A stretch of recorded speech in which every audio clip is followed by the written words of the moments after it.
हर हर महादेव मित्रों, मैं छोटा नरसिंह अनंत अनिल यादव एक बार फिर स्वागत करता हूं आप सभी का। और स्वागत करता हूं आप सभी का एक ऐसी यात्रा में जो भक्ति, त्याग और आध्यात्मिक उन्नति का प्रतीक है, कांवड़ यात्रा। आज हम आपको लेकर चलते हैं इस पवित्र यात्रा की कहानी में, जहां भोलेनाथ की भक्ति और गंगा जल का महत्व एक साथ मिलते हैं। तो कंधे पर कांवड़ उठाएं, मन में भक्ति जगाएं और चलिए इस आध्यात्मिक सफर पर। हर हर महादेव। कांवड़ यात्रा की कहानी शुरू होती है पौराणिक काल से, जब समुद्र मंथन के दौरान हलाहल विष निकला। इस विष से सृष्टि को बचाने के लिए भगवान शिव ने उसे अपने कंठ में धारण किया और बन गए नीलकंठ।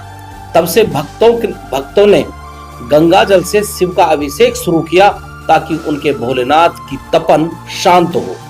साथियों, माना जाता है यदि भोलेनाथ समुद्र से निकले उस हलाहल को अपने कंठ में धारण नहीं करते तो पूरी सृष्टि का विनाश तय था। भोलेनाथ ने पूरी सृष्टि को बचाने के लिए उस हलाहल को अपने गले में धारण किया, जबकि सभी देवताओं ने अमृत का सेवन किया था, लेकिन मेरे भोलेनाथ ने हलाहल जैसा विष चुना क्योंकि उन्हें सृष्टि का विनाश रोकना था। माना जाता है कि महान शिव भक्त रावण ने भी कांवड़ में गंगा जल भरकर बागपत के पुरा महादेव में शिव का जल अभिषेक किया था और यहीं से कांवड़ यात्रा की नींव पड़ी, जो आज लाखों भक्तों की आस्था का केंद्र है।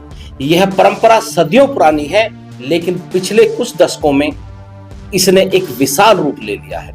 कांवड़ यात्रा सिर्फ एक यात्रा नहीं, बल्कि भक्ति और समर्पण का एक महासागर है।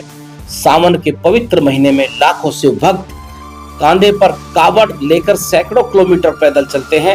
गंगा जल को पवित्र पात्रों में भरकर वे अपने आराध्य भोलेनाथ का अभिषेक करते हैं। इस यात्रा का महत्व है पापों का नाश, आध्यात्मिक शुद्धि और मोक्ष की प्राप्ति।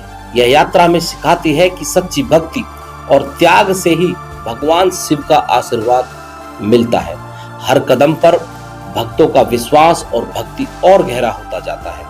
हमारे भोलेनाथ जो तीनों लोकों के संहारक हैं, वे तपस्वी भी हैं और दयालु भी हैं। उनके गले में सर्प, सिर पर चंद्रमा और शरीर पर बाघ का चर्म, वे सादगी और शक्ति का प्रतीक है। इसलिए उनको कहा जाता है भोला भाला, यानी कि एक तरफ उनकी अत्यंत सादगी और दूसरी तरफ हाथ में भाला, जो दुष्टों के विनाश के लिए त्रिशूल है। भगवान शिव को भोलेनाथ इसलिए कहते हैं क्योंकि वे अपने भक्तों की पुकार तुरंत सुन लेते हैं। सनातन की मान्यता है कि भोलेनाथ की पूजा करे बगैर दुनिया की कोई भी पूजा पूर्ण नहीं हो सकती, यानी कि सारी पूजाएं व्यर्थ हैं। आप किसी भी देवता की पूजा करिए, यदि भोलेनाथ की पूजा आपने नहीं की तो वो पूजा नहीं मानी जाएगी। उनकी उपासना से मन को शांति, जीवन को समृद्धि और आत्मा को मोक्ष मिलता है। सावन का महीना शिव की भक्ति के लिए सबसे खास माना जाता है और कांवड़ यात्रा इसी भक्ति का सबसे जीवंत उदाहरण है। कांवड़ यात्रा आज सिर्फ धार्मिक परंपरा नहीं है, बल्कि एक सांस्कृतिक उत्सव बन चुकी है। पिछले 2 दशकों में समाज का हर वर्ग, चाहे युवा, बुजुर्ग, शिक्षक, शिक्षित या सामान्य, इस यात्रा में सभी शामिल हो रहे हैं। यह यात्रा धार्मिक एकता को बढ़ावा देती है और हमारी सांस्कृतिक विरासत को मजबूत करती है। 2021 में कोविड के कारण यात्रा पर प्रतिबंध लगा, लेकिन भक्तों की आस्था कभी कम नहीं हुई। आज सरकार भी कांवड़ियों के लिए पानी, भोजन और चिकित्सा जैसी सुविधाएं देती है, जिससे यात्रा और भव्य हो जाती है। मित्रों, कांवड़ यात्रा सिर्फ गंगा जल लाना नहीं, बल्कि अपने भीतर की शक्ति को जागृत करना है। यह यात्रा हमें सिखाती है कि त्याग, विश्वास और समर्पण ही जीवन का असली मोल है। हर कांवड़िया लंबी यात्रा पैदल तय करके भोलेनाथ के प्रति अपनी श्रद्धा व्यक्त करता है।